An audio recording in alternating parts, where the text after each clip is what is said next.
to the Adventure of Pipeman on W4CY Radio.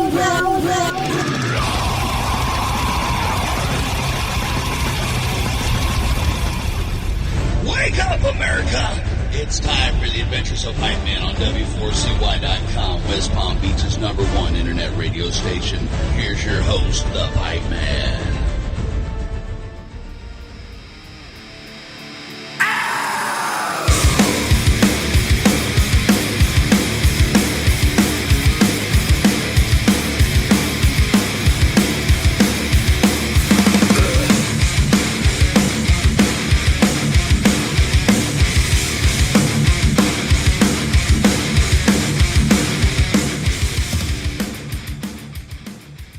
This is the Pipeman here on the Adventures of Pipeman W4CY Radio, and I'm here with... This is Blake from Fugitive. It's Victor from Fugitive. Nice, here at Aftershock. Oh, yeah. Now, first, right off the bat, I saw you standing over there, and I love your fucking shirt, because that's old school. That's pre-Pepper COC. That's right. Yeah, we are purveyors of the old school, probably to a fault. But I don't call it a fault. That's what we're into. So I'll tell you a story you'll love, then. I was at the first ever crossover show ever where metals and punks could be in the same room and not kill each other. In that show, it was at an Elks Lodge called the Sun Valley Sportsman's Lodge. No security. COC pre-Pepper was on the punk side. Suicidal on the punk side before they crossed over. And the Descendants, metal side, Possessed, Dark Angel, and Savage Grace. Oh, shit. Most epic fucking show ever. That's very epic. Yeah, I mean, that's a sweet spot right there. What year was that, like 86? I don't even remember, but it was 87. somewhere back there. Yeah. Maybe even earlier than that. It might have been like 84 or some shit like that. I know when I talked to Mike and Woody, and I just mentioned, you're probably not going to remember this. And they're like, it was an Elks Lodge, right? And I'm like, yeah. I've played many a show to Elks Lodge. What about you? I've played at least 3 shows at an Elks Lodge, yeah. That is so cool. So tell me what it's VFW like to is for play at a VFW or an Elks Lodge. You show up to this little building with, what's the little emblem on the front of the place? Secret. It looks really secret when you show up. Right? Yeah, it's like you got to kind of figure out what building it is, and then you might see some senior citizens walking out with like a hat on, like some veterans, and then you found the right place. And then you just load in on the floor, and they clear out the chairs, and you set your shit up on the ground, and then everyone comes in and you play right in front of them. That's my experience. Would you say it's more fun? It's really slippery. That's no fun. People just be spilling stuff. It sweats. The wood inside those buildings just accumulates the sweat to where everything has condensation. You're just kind of sliding around hoping you're not, you pick up your cables at the end, they're covered in dirt. Oh, man. Yeah, that sucks. Yeah. Just get all the dirt and sweat. You become one with the audience. There you go. Whatever the audience is. It's not like playing Aftershock where you're playing for like 50,000 of your biggest fans. Right. No, it's not. But then again, back in those days when we were playing them, it felt like that, Yeah, there were, right? 50 people there. We were like, holy shit, this is a massive gig, man, I know, right? It does feel like that because, like, in the beginning, if you have 5, 10 people, that's a lot. So you get up to, like, 50, 100, you're like, holy shit, I've made it. Oh, yeah. It's funny how your perspective changes over the years. Like, I'll go back to a venue I played when I was, like, 17 years old that I thought was, like, a giant place. And it's like a 150-cap venue, So it's all relative, It is funny that you mention that because, like, I went to all the clubs in L.A. in the 80s, and on the Sunset Strip. And now I go back there, I'm like, and I was like 15. I'm like, This place seemed a lot bigger. Yeah. I know. You start playing bigger places, and then all those places you thought were big look tiny now. No doubt. So, yeah. Is it fun once in a while to go back to playing those gigs like that? I still get to sometimes. Nice. Yeah, it's tight.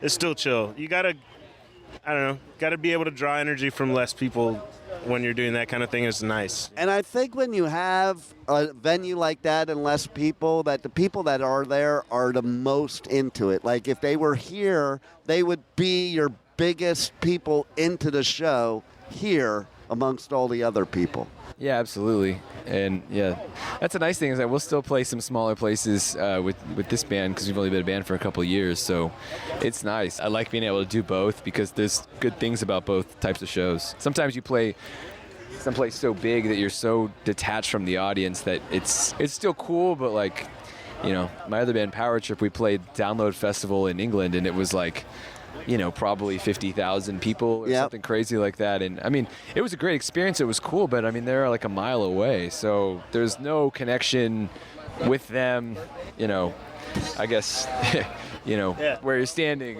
It's really hard when you can't hand out fist bumps to the crowd. You know what I mean? Yeah. You can see them and they're like, you know, they might be like, yeah, but, you know, you're so far away that you have to just focus and be like, okay. How about when you're playing like a gig like in Vegas that has a pool when people are moshing in the pool? I saw you do that. You know, if you're lucky enough to find yourself in that situation, that's a whole nother ballgame. I think we should be doing that more. I think we should be. I think we talk about the music industry. I think one thing we could do is to innovate would be to have more concerts in pools. Like you know how like a kiddie pool, the water just goes up to your knees, something like that. Everybody's in it together. You know, we're getting wet and wild. It's like a water park. I know, meets right? a concert venue. You know, like we should really. I think we could innovate big time and do that. If Elon Musk is listening. Well, they could do it at Hellfest because Hellfest has that pool, but nobody plays there. They should set up a stage right at that pool at Hellfest. Exactly. Like everyone's just like swimming around together, swim moshing. I think it would reduce the amount of injuries in the pit. This could really go somewhere. There you go. So what brought you to Aftershock? How did you end up at Aftershock? Well, we have been playing a good amount the last couple of years, and my other bands have played Danny Wimmer festivals. So I think Wimmer, luckily, he was stoked to have us on the festivals, and we tried to play Louder Than Life a couple weeks ago, but it got rained out. I was there. I was bummed. Luckily, we had this one coming up, and we knew that California would come through with the weather. I think I've been playing a lot, and we're just lucky to be here, happy to be here. These fests are really great, and great exposure, and just fun to, mingle and see people and play to a bunch of people maybe you don't even know who you are. So yeah, that's cool.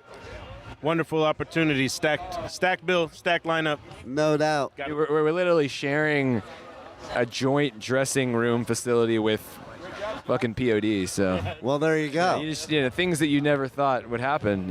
Full circle moments. It's amazing. And especially when you have certain things happen in life that change direction of your life, you think, oh fuck, now what I'm gonna do, but somehow there's always another road. Yeah, it doesn't feel like it when you're at the crossroads, but I think if you just keep forging ahead and trying to make stuff happen, hopefully it all works out. I'm very, very blessed to be able to play music still, because like a few years ago I had no way of stepping on a stage. I was basically like a guy playing Guitar Hero. So I feel very lucky to be back here, and I got a bunch of cool guys to hang with and play with, so I'm lucky to have them too. So everything's berries and cream, as you'd say. I love it. Everything's coming up Millhouse, as they say. Nice. And so since you've done a bunch of Danny Wimmer festivals in your career, I always like to ask how Danny Wimmer treats the artists at festivals, because most festivals, it can be a shit show and not a Danny Wimmer festival. No, I mean, that's why these festivals are so successful, is because I feel like he knows how to put together a great fest and a good lineup for everybody, and the hospitality's great. It's a fun time. He's makes done a it really easy on you? Yeah. It's very organized, and I've only had great experiences. So again, I love hearing that. Yeah, we're very thankful, and he's doing a great job. It's cool that he makes room for bands from all corners of heavy music. So he'll put on punk bands and all sorts of metal bands, rock bands. I think that's important. It's important that people that high up like that, planning all this stuff, are looking out for everybody and trying to give everybody a shot. So yeah, and creating a big happy family between a bunch of genres. It doesn't have to be it just makes people, one. and it also makes everybody feel included, because I think especially some of the underground scenes, those bands in the past didn't get a lot of those opportunities to play with bands like this on big festivals. It's kind of like a European thing, and I think it's totally. I think it's really cool he's doing it. Very cool. What else do you guys got going on after Aftershock that we want to talk about? Well, Victor's birthday's coming up. We're playing nice his hometown not hometown, his town of residence. Be playing at Empire Garage November 2nd, the day after my birth. Nice. After his birth. I was one day off. That's pretty much our last show until, for the foreseeable future. I think maybe in late spring, because we're finishing an album that is being recorded right now. So Nice. trying to get some new music out. We've done quite a lot on a little bit of music, and I'm very thankful that we've been able to do that. But we owe the fans and everybody some more tunes to listen to, because we really only put out like I think 6 songs maybe, which I guess you could qualify as an album's worth of songs in some cases, maybe like a short album, like a EP. Yeah, like a mid-P, you know what I mean? Between a 7 and a 12. Yeah, it's like a 10-inch. We put out like a 10-inch of music, so it's... See, if you were like Rush or Pink Floyd, you just need like one song. Yeah, we're a quality over quantity band, so we've put out like a mini LP, and it's been good to us, but we're trying to get the covers out of the set. We love playing covers, but we're trying to graduate from covers. Well, there you go. So we love covers, but... What's your favorite cover to play? Well, we only played a couple, so we've been playing a cover by the band Celtic Frost that's just a really badass song. That one I don't really want to take out of the set because it's so badass, but we have a little bit, we got a little bit of their influence on our sleeve and all the new stuff, so nice. I think we'll still have them with us at all times with the new material. I remember when that Hellhammer album first came out, and I got it. Yeah, the early. The early. Proto Frost. Yeah, that was the most insane shit ever. I remember. That's a big influence too on this band was the early Hellhammer and the groundwork. I love it when we're young enough to where we get to kind of look back and see the trajectory of how it all developed, and you can kind of listen to that early stuff by whether it's Hellhammer or COC and you can kind of see how they laid the groundwork, and maybe at the time it was getting so extreme so quickly that it felt like it was primitive, but there's something about that I think we all love, like the first Battery record. It's like all these bands took that and built on it and made it even crazier, but we love the primitive early first swing at extreme music thing, well, because everybody sounded different. Like, even you take the Big Four of thrash, they shouldn't all be in the same genre because they don't sound the same type of thing. It's like a lot of bands back then had their own. You knew who was who all the time. Not always now. I mean, they had that grease back then, man. They had the slime. They had the grease, the slime. Yeah, I think I think what we love about it, because we all love rock and roll and old hard rock and stuff, and I think the cool thing about a lot of that early metal is that they were all just listening to rock and roll, and that's kind of what what brought the new wave of British heavy metal to happen was hard rock and all that, and then it just started getting more and more aggressive, and I love figuring out what my favorite bands were listening to, what was Slayer, Metallica listening to in the early 80s that made them do that, because that's what I'm interested in. Obviously, we love all those classic metal records, but I want to go back to the roots and kind of try to find my own way out of all that stuff. You know what I mean? And like like I said, we're lucky because we get the whole picture. So we can take stuff from the really early shit. We can take stuff from the 90s that we like and just try to mix it all up into a fugitive stew. I love it. And I could tell you where they came from because I went to their first show ever, and there was nothing else like it. Whose first show? Slayer. Oh, you were at the first Slayer show. And Metallica.